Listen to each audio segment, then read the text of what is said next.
Judge Lungisa was invited to lead an induction training for newly appointed judicial officers. As she began, she reflected on the importance of protecting those who enter courtrooms and office spaces with hope that they will be treated with fairness, dignity, and respect. And with that in mind, she began addressing the newly appointed magistrates on prohibited conduct and boundaries. In court and office spaces are public spaces.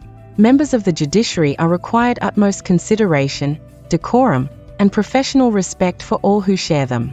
Consensual sexual or physically intimate activity within court or office premises is strictly prohibited, ensuring that everyone in these spaces feels safe and respected. Members of the judiciary hold positions of authority and influence.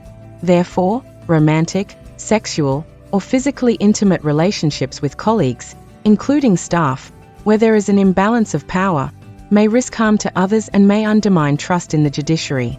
The judiciary has a collective responsibility to uphold high standards.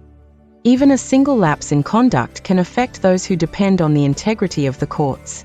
Upholding boundaries is not just about rules.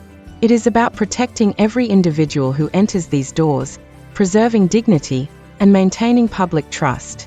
Respect and professionalism ensure that every victim is heard, supported, and safeguarded, forming the foundation of integrity in the judiciary. Integrity is absolute. By respecting boundaries and upholding professionalism, the judiciary protects the vulnerable and affirms the faith of the public in the courts.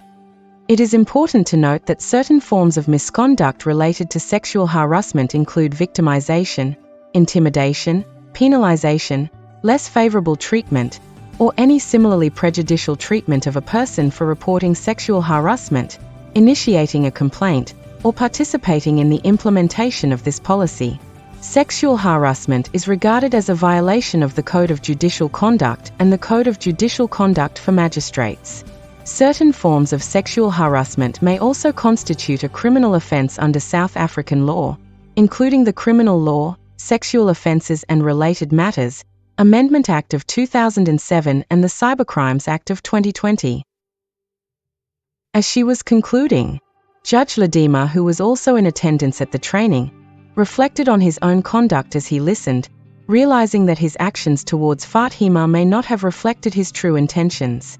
Committed to making amends, he decides to approach her after the training to apologize and to restore trust. With a promise of being mindful of prohibited conduct and a renewed respect for professional boundaries,